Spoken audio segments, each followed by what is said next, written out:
கும்பகோணம் அருகே சிதிலமடைந்து கிடந்த 100 ஆண்டுகள் பழமை வாய்ந்த வரதராஜ பெருமாள் கோவில் புதுப்பிக்கப்பட்டு கும்பாபிஷேகம் விமரிசையாக நடைபெற்றது.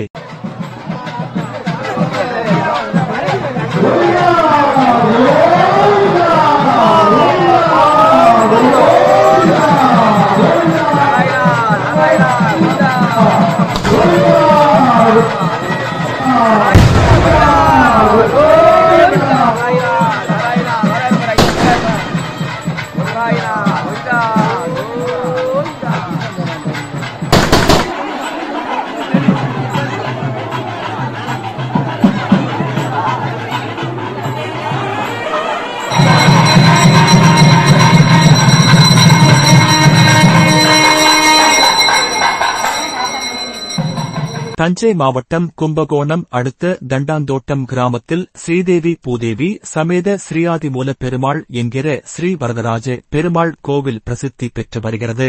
பாடல் பெற்ற தலமாக விளங்கும் இக்கோவில் 100 ஆண்டுகள் பழமை வாய்ந்ததாகும். இந்த கோவில் பராமரிப்பின்றி சிதிலமடைந்து காணப்பட்டது. இந்நிலையில் இக்கோவிலை புதுப்பித்து கும்பாபிஷேகம் நடத்துவதற்கான பணிகள் கடந்த ஆண்டு தொடங்கி நடைபெற்று வந்தன. அதன்படி கோவில் ராஜகோபுரம் மற்றும் அதன் உபகோவில்கள் உபயதாரர்கள் உதவியுடன் பழமை மாறாமல் புதுப்பிக்கப்பட்டன. இதையடுத்து இன்று கோவில் கும்பாபிஷேகம் நடைபெற்றது.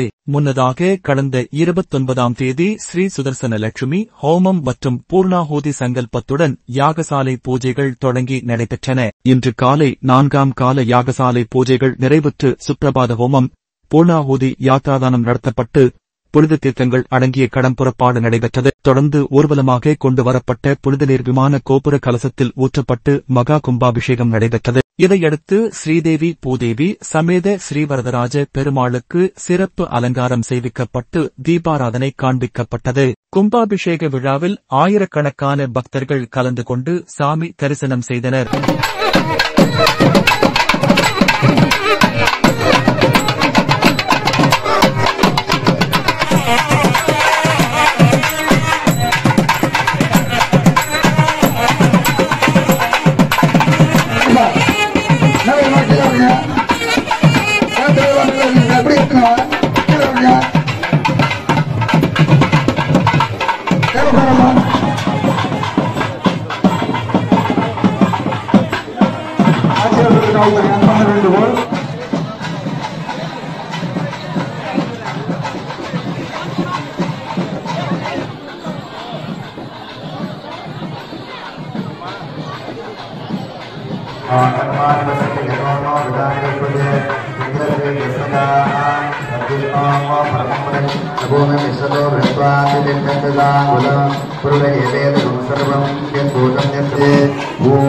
दामोदराय विद्महे रुक्मिणी वल्लभाय धीमहि तन्नः कृष्णः प्रचोदयात्.